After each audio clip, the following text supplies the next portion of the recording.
오늘 우리에게 주신 하나님의 말씀은 신명기 15장 1절부터 11절까지의 말씀입니다.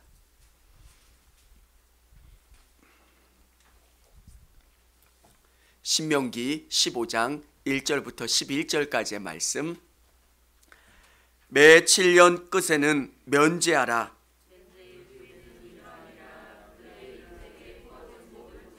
그것을 면제하고 그의 이웃에게나 그 형제에게 독촉하지 말지니 이는 여호와를 위하여 면제를 선포하였음이라. 이방에게는 내가 독촉하려니와 내 형제에게 구워준 것은 내 손에서 면제하라. 내가 만일 내 하나님 여호와의 말씀만 듣고 내가 오늘 내게 내리는 그 명령을 다 지켜 행하면 내 하나님 여호와께서 내게 기업으로 주신 땅에서 내가 반드시 복을 받으리니 너희 중에 가난한 자가 없으리라.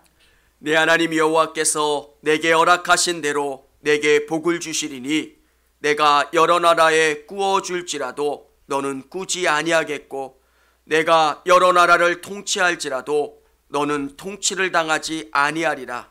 내 하나님 여호와께서 내게 주신 땅 어느 성읍에서든지 가난한 형제가 너희와 함께 거주하거든 그 가난한 형제에게 내 마음을 완악하게 하지 말며 내 손을 움켜쥐지 말고 반드시 내 손을 그에게 펴서 그에게 필요한 대로 쓸 것을 넉넉히 구워주라. 삼가 너희 마음에 악한 생각을 품지 말라. 곧 이르기를 일곱째 해 면제년이 가까이 왔다 하고 내 궁핍한 형제의 악한 눈으로 바라보며 아무것도 주지 아니하면 그가 너와 여호와께 호소하리니 그것이 내게 죄가 되리라. 너는 반드시 그에게 줄 것이요 줄 때에는 아끼는 마음을 품지 말 것이니라. 이로 말미암아 내 하나님 여호와께서 내가 하는 모든 일과 내 손이 닿는 모든 일에 내게 복을 주시리라. 땅에는 언제든지 가난한 자가 그치지 아니하겠으므로 내가 내게 명령한 그것으로 너는 반드시 내 땅 안에서 내 형제 중 곤란한 자와 굽한 자에게 내 손을 펼치리라. 할렐루야. 우리 성도님들 얼굴 뵈니까 너무 행복하고 감사하네요. 우리 성도님들도 행복하고 감사하세요? 이야기 안 하신, 아멘 안 하신 분 감사하고 감사합니다. 따뜻한 이야기가 있어서 여러분에게 소개하고 또 설교를 시작하려고 합니다. 한 청년이 배달원에게 음식을 시켰는데 그 배달원이 문자를 보낸 겁니다. 이 청년이 여름에 치킨을 시켰습니다. 덥고 후덥지근한 그날. 근데 그분이 너무 더우니까 이 청년이 물 한 잔을 드린 겁니다. 그리고 얼마 시간이 지나서 문자를 받게 됩니다. 손님, 안녕하세요. 너무 감사해요. 우리 남편은 얼마 전에 사업을 하다 실패하고 뇌출혈로 쓰러졌고 어려운 고난의 시간을 보냈습니다. 오늘 정말 무더운 날씨에 배달을 갔는데 정령께서 대접한 물 한 잔에 너무 행복해했습니다. 청년이 다시 문자를 보냅니다. 저는 보내주신 치킨 먹고 힘을 내서 군대 가서 건강한 몸으로 나라를 잘 지키겠습니다. 그때 이 아저씨가 또 문자를 보냅니다. 제가 배달한 닭 한 마리가 나라를 지키게 되었군요. 감사해요. 이야기 스토리를 보면 별것 아니에요. 더운 날씨 치킨 배달하는 그분에게 물 한 잔을 선물로 준 거예요.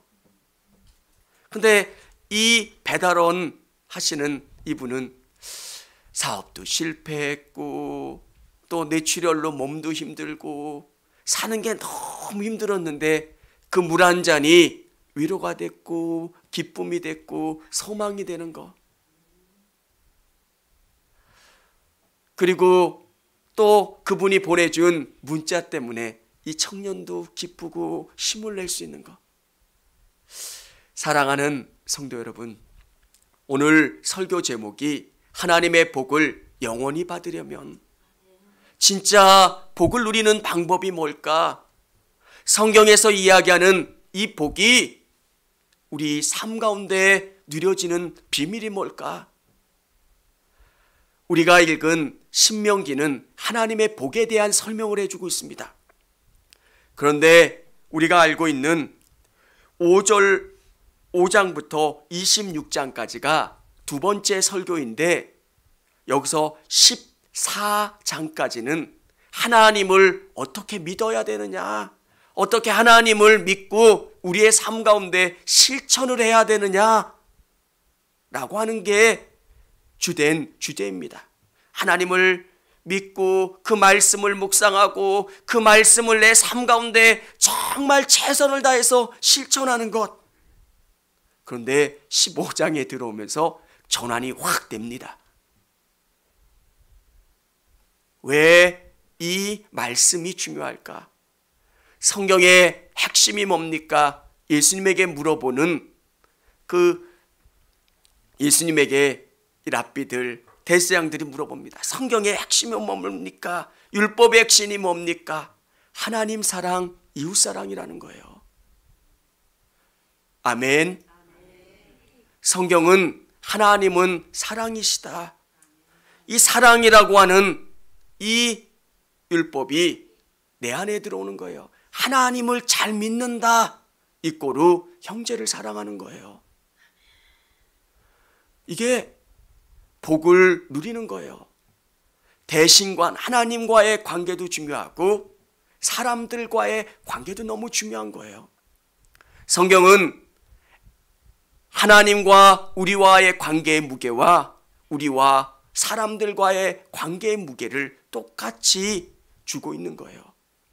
우리가 정말 하나님의 복을 영원히 받는 것, 정말 내가 하나님의 말씀을 의지하고 세상 가운데 말씀을 의지하며 살아간다면 이 관계가 온전히 이루어지는 것, 이게 너무 중요해요. 그래서 우리는 너무 하나님과의 관계에만 집중할 때가 있어요. 하나님을 잘 믿기 위해서 성도들과 갈등이 생기기도 하고요. 또 하나님을 바라보기 위해서 자꾸 누군가를 판단하고 정죄해요. 하나님의 마음은 뭘까? 하나님의 마음은 아버지의 마음이에요. 사실 부족한 아들이 더 신경 쓰이는 거예요. 사고 치는 아들이 더 마음에 걸리는 것처럼 우리를 한 가족이라고 표현하고, 예수님이 우리에게 말씀하시는 게 뭘까?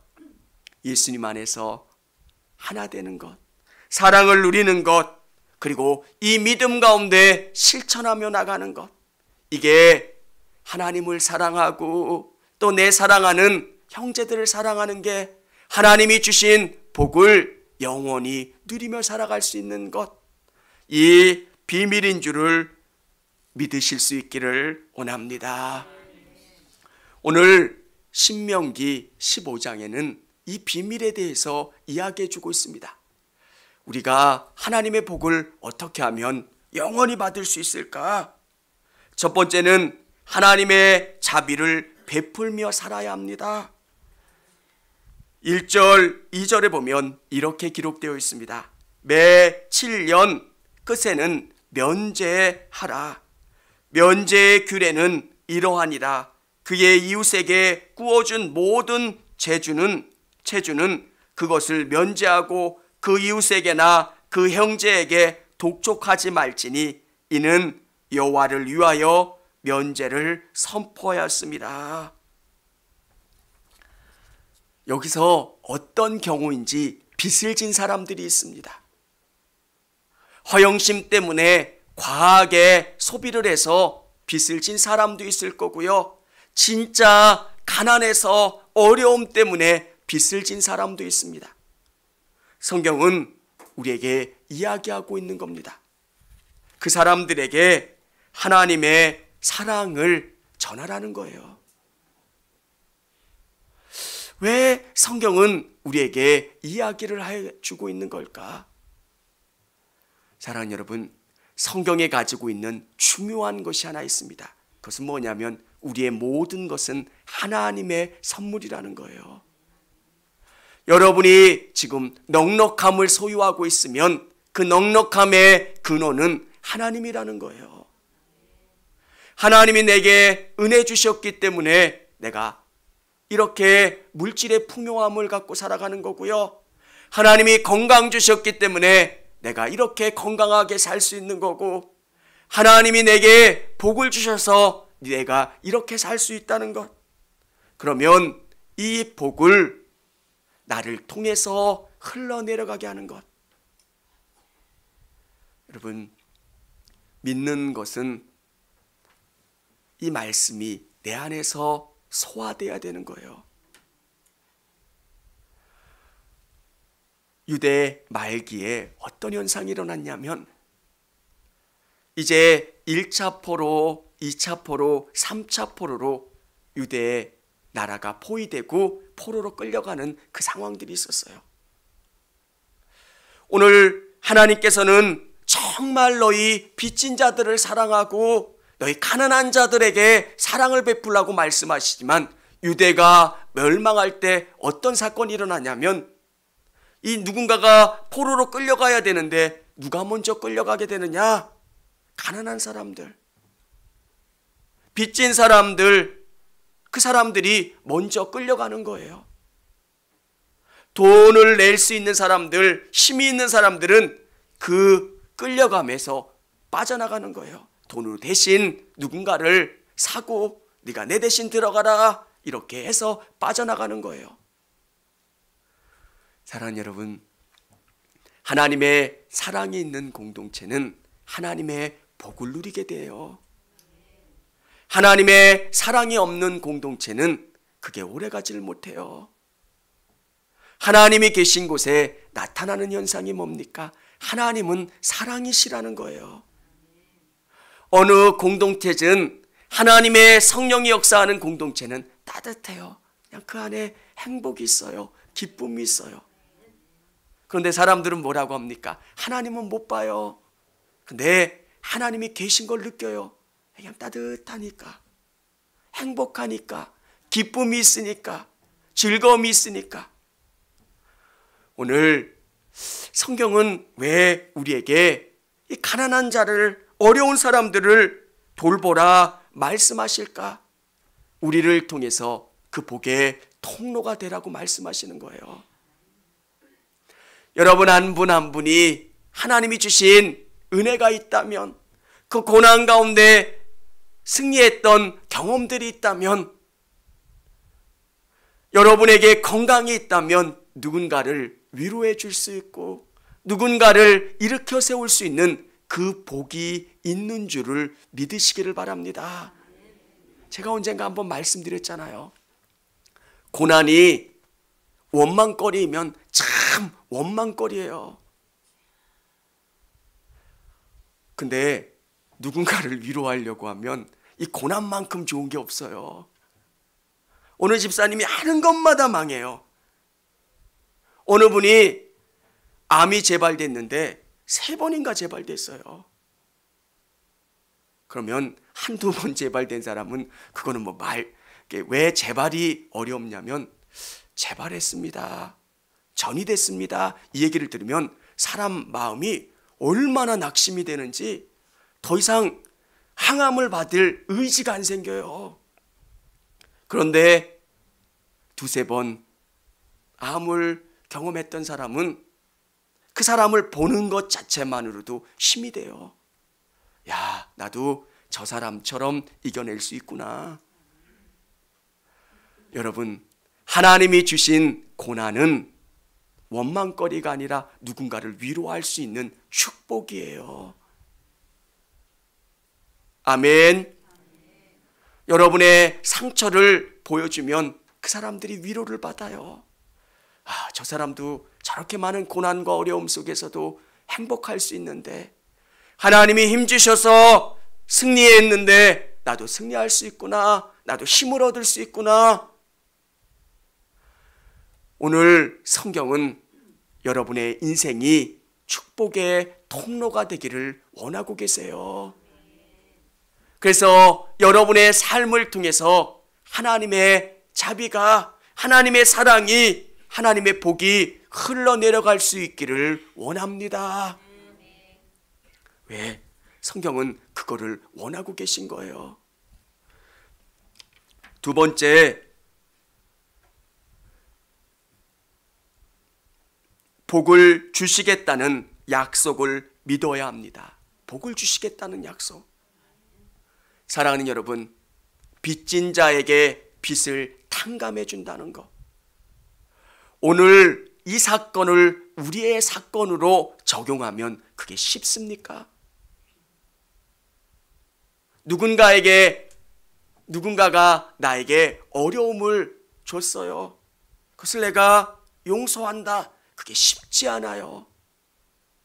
누군가가 나에게 빚을 지고 돈을 꿔갔는데 그것을 용서해준다. 면해준다.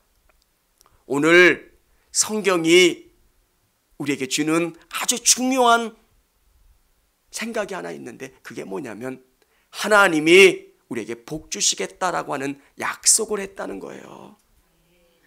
아브라함은 노략물을 갖지 않았어요.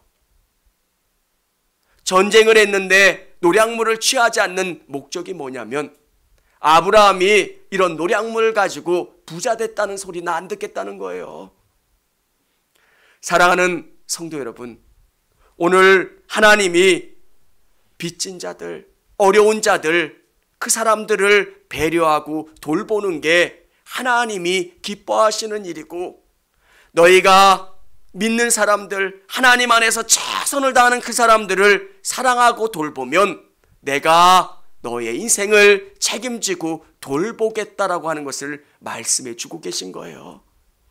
사랑하는 성도 여러분, 오늘 성경에서 보면 이 3절 우리 같이 한번 보겠습니다.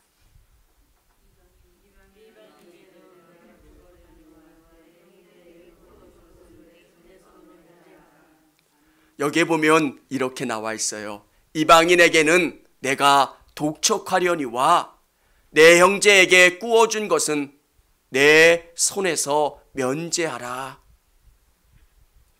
우리는 이 땅을 살아가는 그리스도인들이에요. 누군가가 다 나에게 돈을 꾼다고 다 면제해 주라는 게 아니라 오늘 이방인들은 인종적인 구분을 하는 게 아니라 하나님을 믿지 않는 사람들, 그들에게는 독촉하라는 거예요.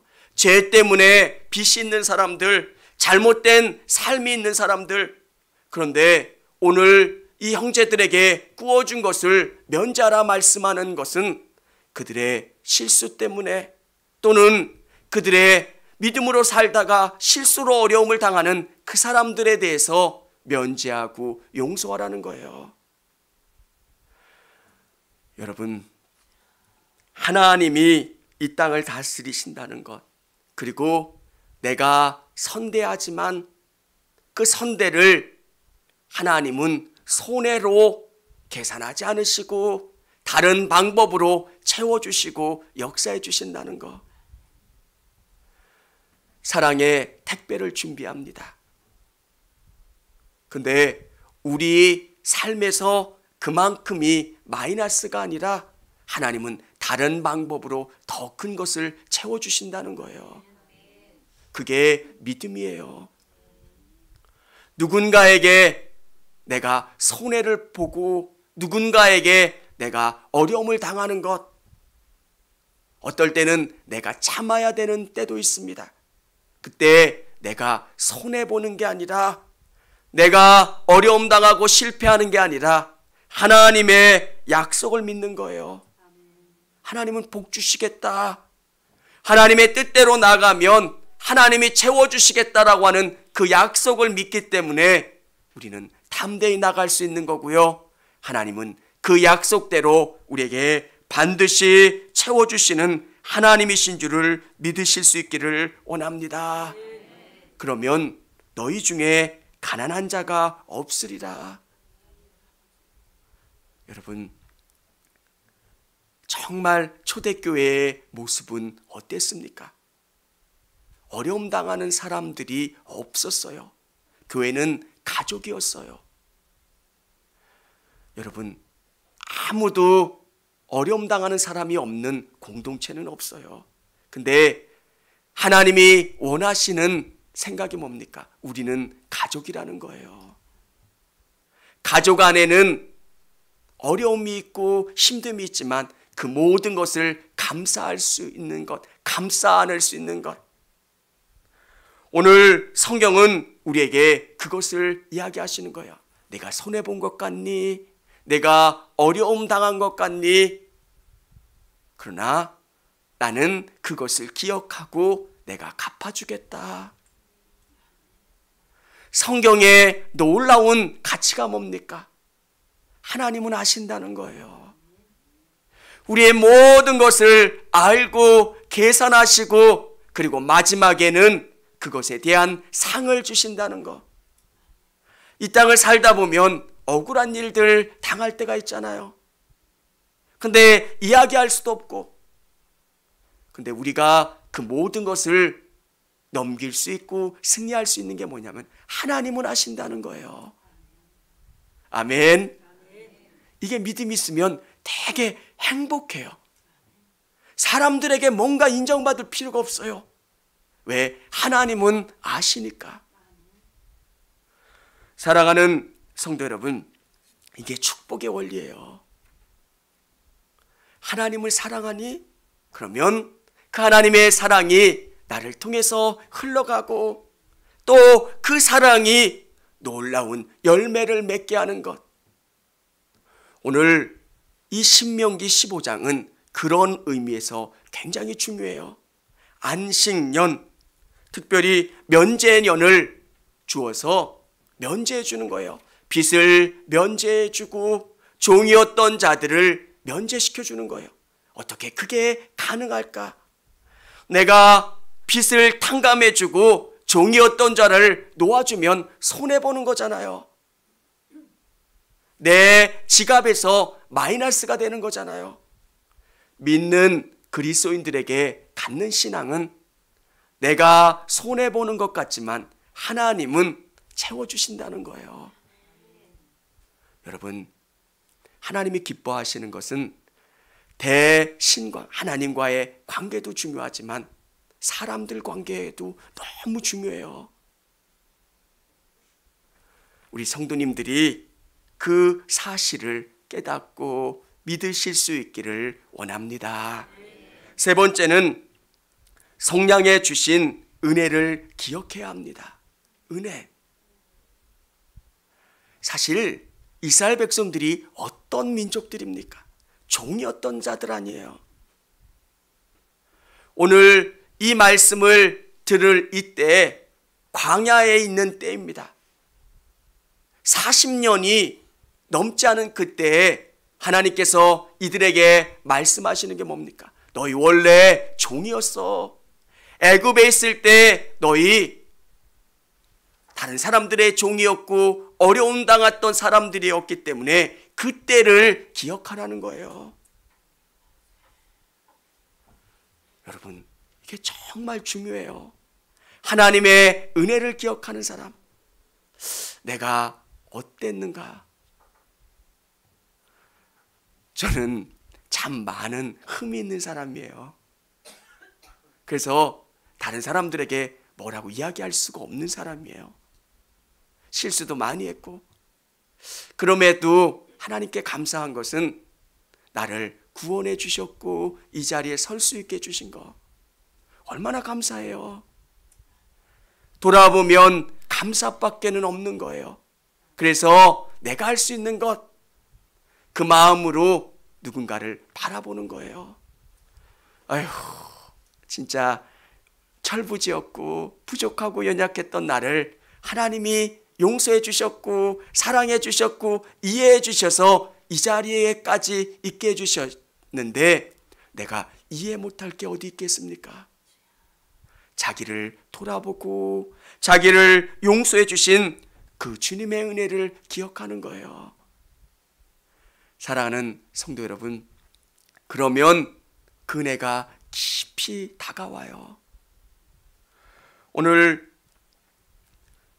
우리 12절 우리 같이 한번 읽어보도록 하겠습니다. 내 동족 히브리 남자나 히브리 여자가 내게 팔렸다 하자 만일 6해 동안 너를 섬겼거든 7째 해에 너는 그를 놓아 자유롭게 할 것이요.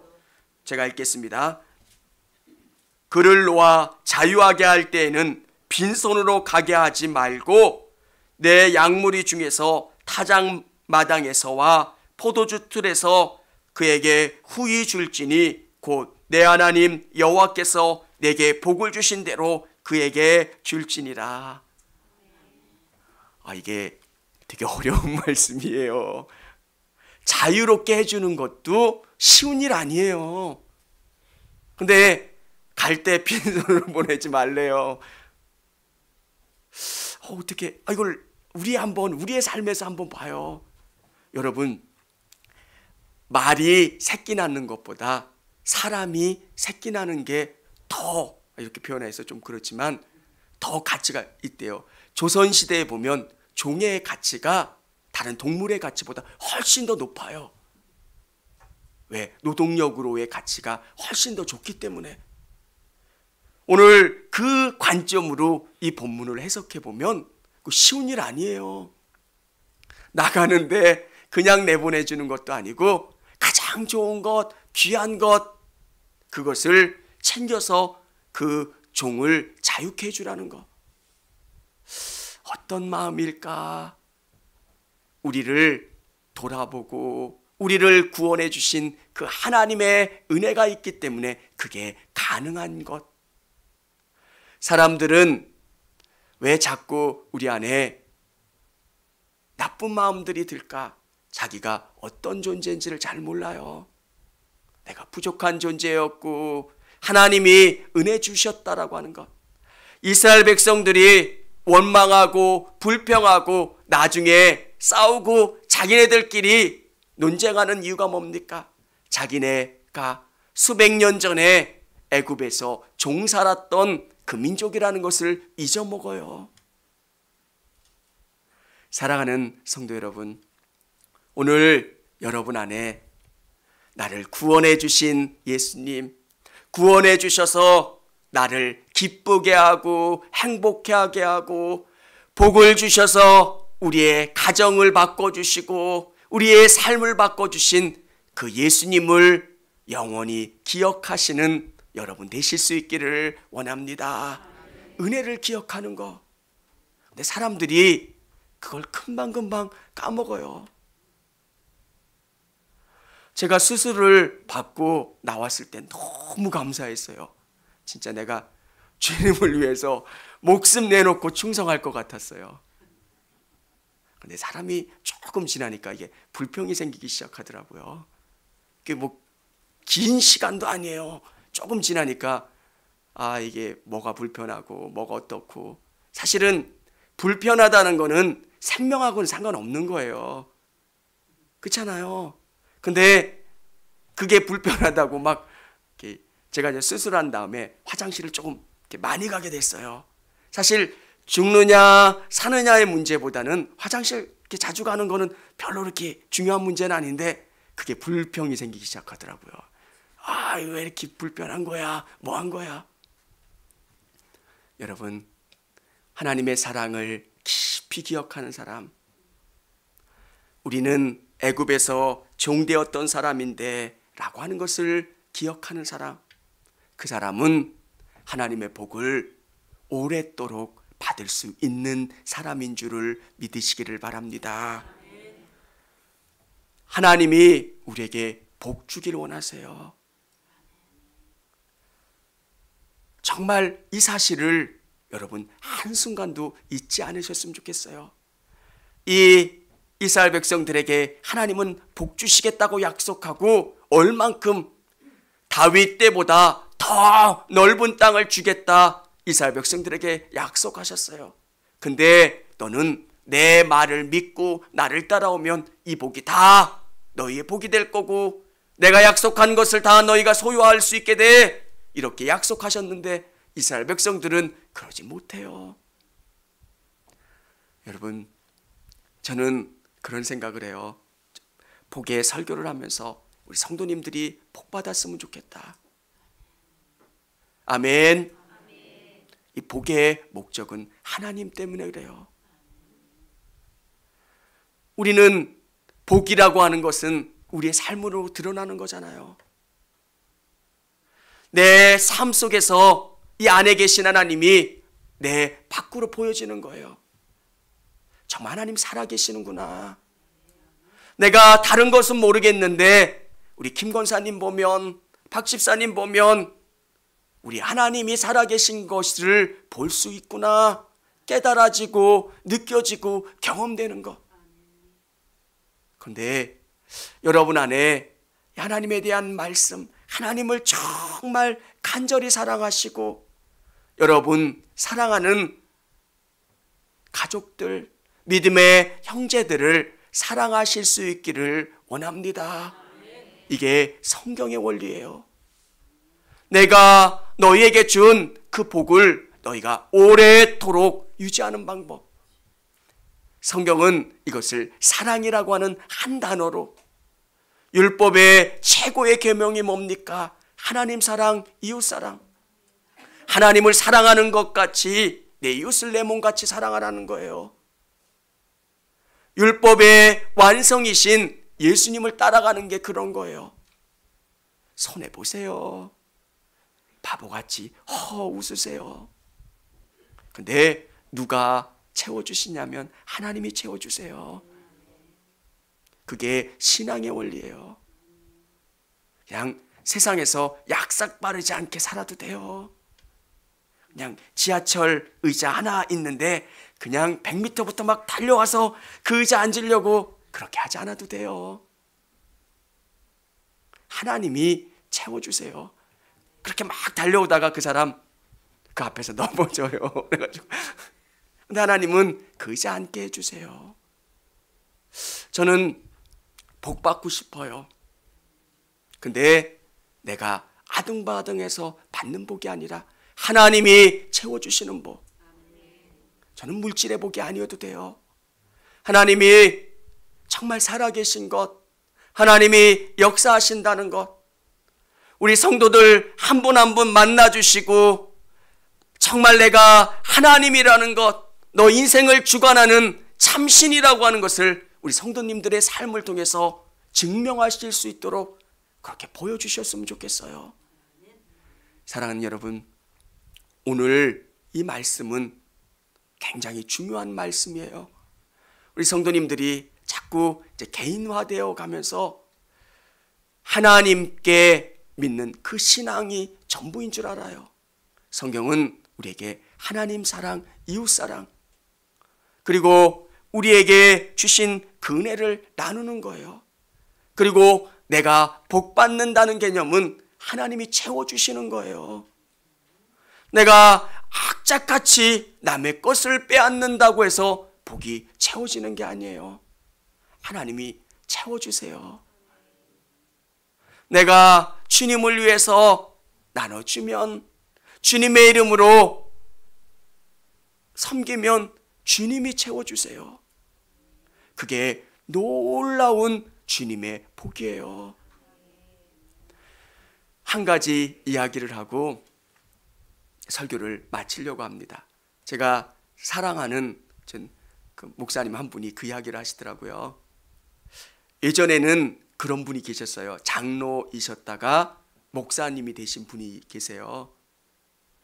그분이 장로님이셨을 때 그 제천의 큰 교회에 그 부목사님으로 오신 그 사모님, 그 장로님 부인 권사님이 그 아이를 받아 주셨대요. 그때는 병원도 없었을 때잖아요. 그리고 잘 섬겨드렸대요. 정말. 그리고 이 장로님은 이제 목사님이 되셨고 시골교회에서 목회를 하신 거예요. 아무도 이분이 어디서 목회하는지도 몰라요. 그리고 시간이 지난 거예요. 근데 그 아들도 목회자가 됐어요. 어떻게 해서 미국을 갔는데 어떻게 어려움을 당하게 됐어요. 근데 참 놀라운 거는 자, 아버지가 이런 신앙의 이야기를 아들한테 들려줬겠죠. 근데 다른 건 아무것도 몰라도 그 목사님 이름 하나는 기억한 거예요. 그래서 그 목사님하고 똑같은 이름이 앞에 보여서 찾아 들어갔대요. 근데 진짜 그 목사님인 거예요. 근데 그 목사님은 일평생 그 장로님께 갚아주고 싶었던 사랑이 있었던 거예요. 자기가 너무 힘들 때 도와줬던 그 사랑. 근데 갚을 길이 없잖아요. 어디 계신지도 모르고 어떻게 해야 될지도 모르고. 근데 하나님은 시간이 지나서 다 갚아주시더라고요. 그렇게. 사랑하는 여러분, 저는 우리 성도님들이 하나님이 주시는 그 복을 영원토록 소유하고 누리시는 분들이 다 되실 수 있기를 원합니다.